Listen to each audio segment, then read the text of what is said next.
Hello, अस्सलाम वालेकुम। आज हम पढ़ेंगे वर्ड्स एंड देयर ऑपोजिट्स। सबसे पहले मैं आपको एक्सप्लेन करूँगी कि वर्ड्स के ऑपोजिट्स क्या होते हैं। देखें, जब हम किसी चीज़ के बिल्कुल उलट या ख़िलाफ़ लिखते हैं या बताते हैं, उसको ऑपोजिट कहते हैं। मिसाल के तौर पे हम किसी को अगर कहते हैं ना कि ये एक अच्छा लड़का है, तो उसका उलट होगा वो एक बुरा लड़का है। या अगर हम कहते हैं ना ही इज़ हैप्पी, तो उसका उलट होगा शी इज़ सैड।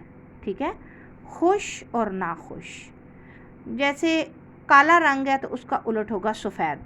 बिल्कुल उसी तरह जैसे हम उर्दू में पढ़ते हैं अल्फाज के मुतज़ाद, इंग्लिश में हम पढ़ते हैं लफ्ज़ और उनके opposites.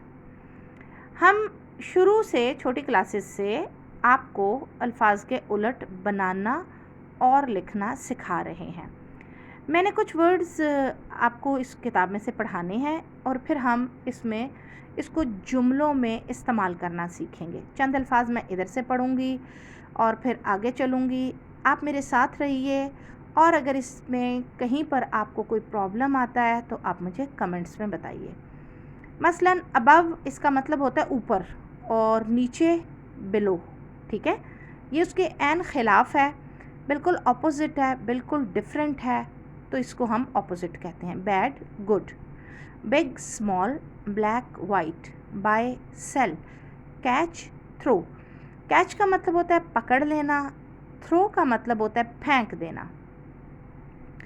Clean dirty, day night, die live, drop hold. अब ड्रॉप का मतलब भी गिराना होता है, होल्ड का मतलब होता है पकड़ लेना। ड्राई खुश्क करना, खुश्क होना। वेट गीला, इजी डिफ़िकल्ट।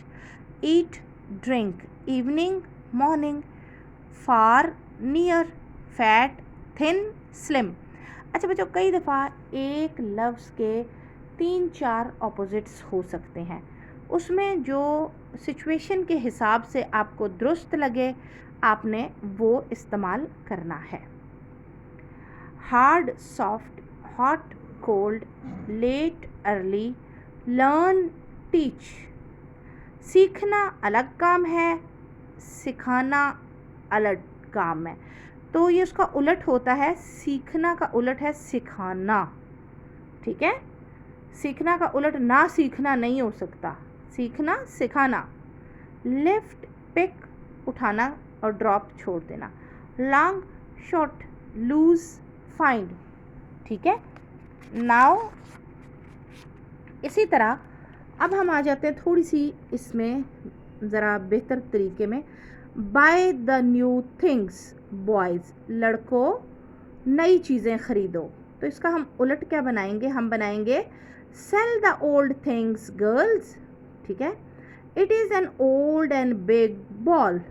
इसका उलट बनाती हूँ, इट को हम चेंज कर देंगे, इट इज़ को दैट वाज कर देंगे। That was a new and small ball. देखें, इसमें एक नहीं 3 चीज़ें हमने चेंज की हैं। The boy opens the door, the girl shuts the window.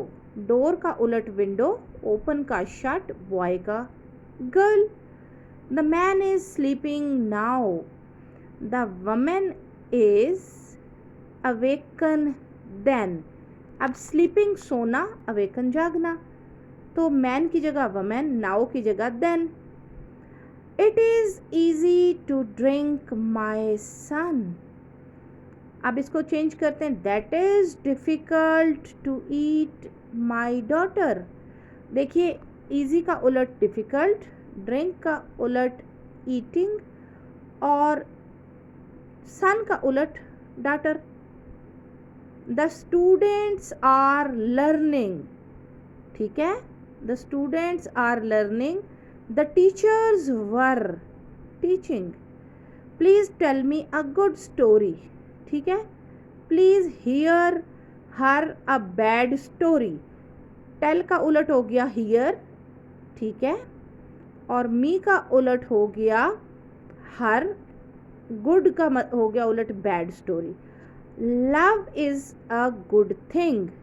ठीक है, कहता है hatred is bad thing, he says, she says. The teacher is happy, he reads. The students is sad, she writes. Please go out, please sit down. और इसका उलट होगा please come इन और please stand up. तो इस तरह आपने देखा कि जब हम अल्फाज को उल्टाते हैं तो पूरे का पूरा जुमला, पूरे का पूरा सेंटेंस एक मुख्तलिफ मीनिंग देता है और हम इसको फिर उल्टा कर देखते हैं कि इसमें हमें क्या चीज़ ज़रूरत है, हम उसको लिखने के मुताबिक करते हैं। याद रखें, अल्फाज को एक बार दो बार ज़रूर पढ़ें। जब भी आप लेसन की रीडिंग करें, एक दफ़ा जब हम एक लेसन को पढ़ लेते हैं, उस लेसन को आप ना दोबारा घर में रीडिंग करें।